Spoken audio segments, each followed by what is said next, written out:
Welcome back to Dirty 20, everyone. Today, we get a little trippy with the fungiest monsters in D&D. That's right. Today, we're talking Myconids. Let's get on with the show.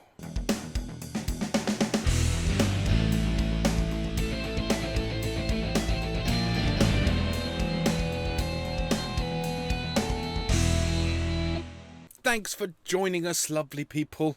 Today, we continue with our series on looking at the monsters in the Monster Manual, where we are picking out some of our favourites, along with some of the lesser known monsters that I think need a little spotlight on them. Today, we delve back into the Underdark after having talked about the Umber Hulk. Check out that video if you haven't already. But today, we are looking at the Myconids, the Mushroom People, and these might actually surprise you with their chill hippie vibes. But like I say, if you haven't yet checked it out, please check out the video on the Umber Hulk and let us know what other monsters you would like us to put the spotlight on. Now, Myconids, first appearing in the Dungeons of the Slave Lords in 1981, and later in the original Monster Manual 2 from 1983, these mushroom men communicate telepathically via their spores. And as we will see later when we check out their stat blocks, they can also take control of dead creatures with their spores. They are somewhat unusual for Underdark dwellers, as they kind of reject violence and are quite spiritual creatures, performing melds or telepathic meditations, which are central to their society. They often live in groups of 12 to 20 individuals, and despite distrusting outsiders, Myconids are thoughtful creatures, willing to give shelter and grant passage through their colonies. So, although they are in the Monster Manual and they do have stats, they are not necessarily something that your PCs are going to fight against. I imagine using them in a way that could include combat, but more likely would be used in a role-playing sense or as an adventure hook. So, for example, in our video on the Umber Hulk, our party set off in search of a legendary hidden temple in the Underdark. On their way, they encountered the Umber Hulk and went through the quite traumatic and stressful experience of being hunted by a creature from the unknown. And though they survived, perhaps some of the party are severely injured. Certainly, they are all exhausted. Now, at this point, I would have the party come across a scouting group of Myconids. Now here, the preconceptions of your PCs might come into play in the sense that, when you go into the Underdark, you kind of expect everything to be out to either want to eat you, want to kill you, or want to enslave you. And if they are paranoid from the previous session where they had to deal with the stress of the Umber Hulk and the paranoia of that situation, you kind of can't blame them if they decide to fight anything that they come up against in the Underdark. So if you want them to think twice, well, you could go down the Ewok route.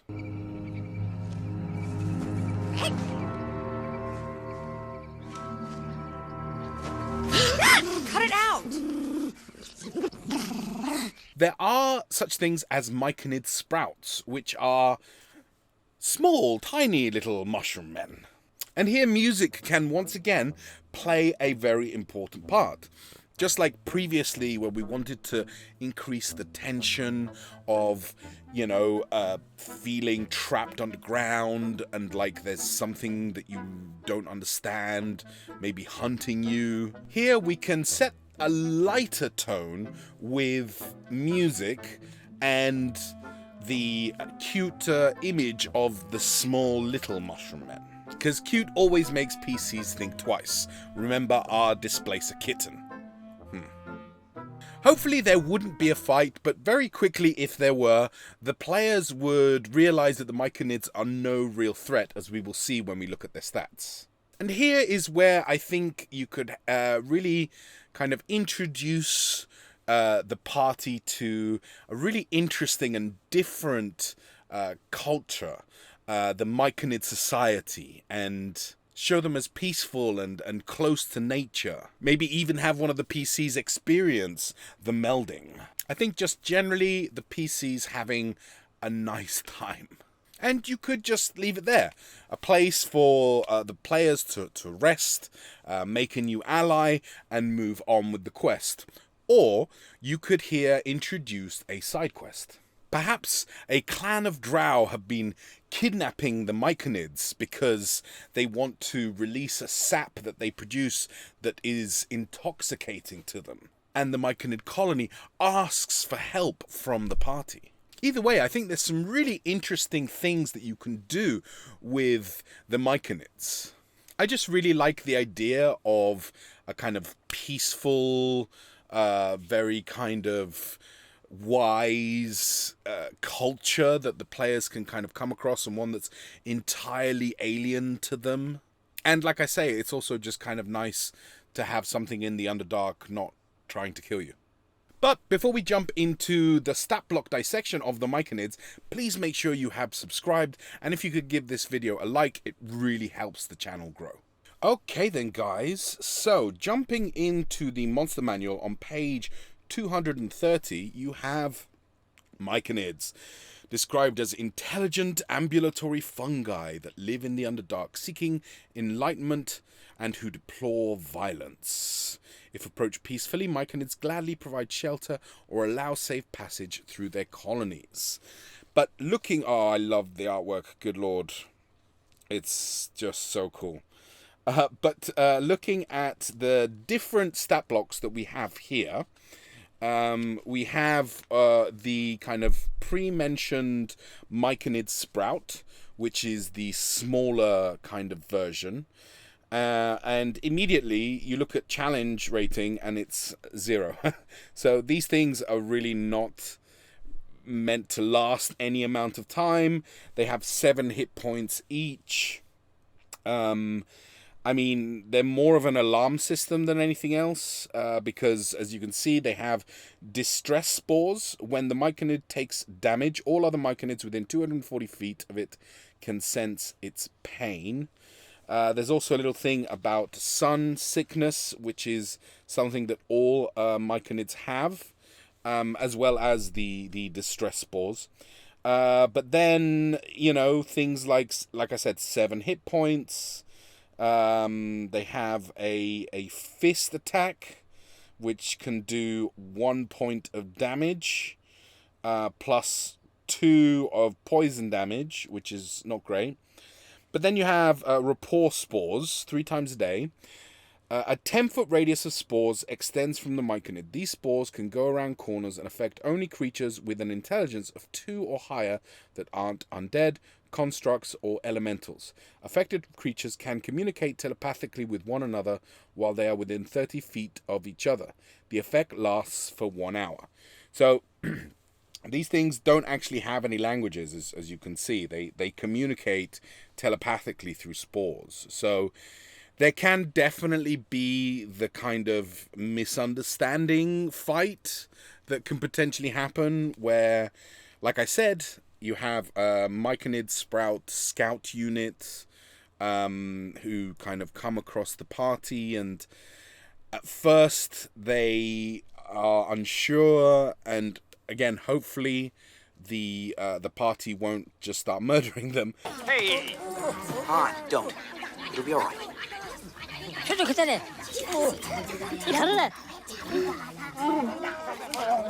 Chewie, give him your crossbow. But either way, there are other types of Myconids. If we have a look at 232 in the monster manual, you have a Myconid adult, which is a medium creature. This is a challenge rating of 0.5, which again tells you that this is not a, you know, very powerful creature or anything like that. Armor class of 12, 22 hit points. Then it has melee attack, which can do 5 points of damage plus 5 of poison. Then it has obviously the rapport spores that we mentioned earlier. This one is a a 20-foot radius, whereas the Myconid sprout was only 10-foot radius. But they also have pacifying spores. The Myconid ejects spores at one creature it can see within 5 feet. The target must succeed on a DC 11 Constitution saving throw or be stunned for 1 minute. The target can repeat the saving throw at the end of each of its turns, ending the effect on itself on a success. Now, again, these aren't the kind of thing that you're really going to have a massive battle with. But, you know, if a bunch of them show up and they start using... I know that DC 11 on a Constitution saving throw is not that hard of a roll to make, but still, it can knock 1 or 2 out, and then suddenly, you know, everyone is very worried. And then you have the Myconid Sovereign. Now, this is a large plant, large creature, has 60 hit points, an armor class of 13, and this is a challenge rating of 2. So, again, not hard to kill, but it has some interesting abilities. So you've got your multi-attack, where the Myconid uses either its hallucination spores or its pacifying spores, then makes a fist attack. So 2 attacks, essentially. The fist attack this time deals 8 points of damage, plus 7 poison, and they get a +3 to hit. Not too bad. Now, we know about the rapport spores, the pacifying spores. Let's have a look at the hallucination spores. The Myconid ejects spores at one creature it can see within 5 feet of it. The target must succeed on a DC 12 Constitution saving throw or be poisoned for 1 minute. The poisoned target is incapacitated while it hallucinates. The target can repeat the saving throw at the end of each of its turn, ending the effect on itself on a success. Now, pretty cool, I think. Again, very trippy, hippie vibes, which I like. But potentially something else that could come if things get out of hand. You know, one of these shows up and it's that little bit tougher. But then they have the animating spores, which I think is really cool. 3 times per day. The Myconid targets one corpse of a humanoid or a large or smaller beast within 5 feet of it and releases spores at the corpse. In 24 hours, the corpse rises as a spore servant. The corpse stays animated for 1d4 plus 1 weeks or until destroyed, and it can't be animated again in this way. Now, this is very interesting because, you know, it can have some pretty crazy animated servants. And on page 230, if we just pop back, we have the Spore Servant template, which explains to you how you can create a Spore Servant from pretty much anything, telling you what characteristics it retains, which ones it loses, how its abilities change, conditions and attacks and all that kind of stuff. It really does kind of nerf a creature very, very much, but you know, still it'd be pretty awesome to have like a Spore Servant Umber Hulk, or do you know what I mean, like something, or maybe even something crazier, a dragon maybe, why not, a mushroom man riding a dragon, that would be trippy. But you have here a sample Spore Servant stat block for a Quaggoth Spore Servant. A Quaggoth being savage and territorial creature that climbs chasms of the Underdark and maul their foes in frenzy, becoming even more murderous in the face of death.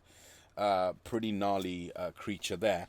But here you have kind of how their stats change, and on page 256 of the Monster Manual you can see a regular Quaggoth, right? And for the most part they're just kind of slowed down a little bit, but certainly their wisdom has been changed, their charisma has been changed, and their intelligence has been changed as we're kind of shown in how to do those things.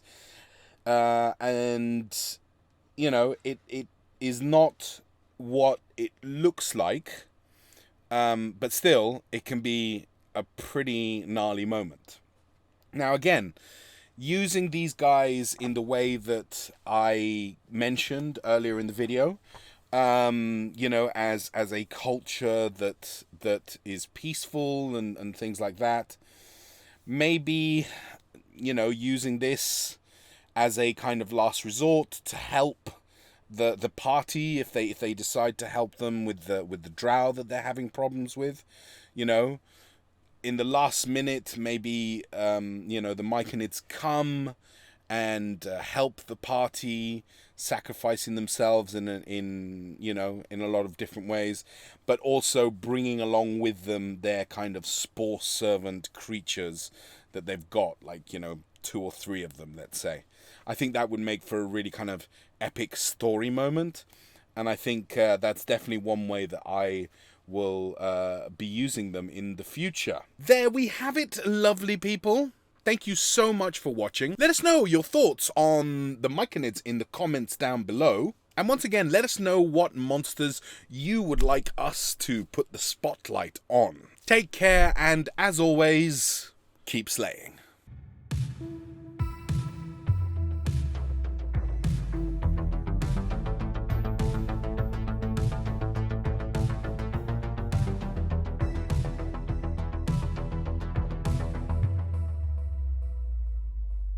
If you've enjoyed this content, then please smash that like button, subscribe, share this around online, and come and visit our website, www.lavictoriaproductions.com, to see all our past episodes, as well as our blog posts and all the stuff that we're currently working on at La Victoria Productions.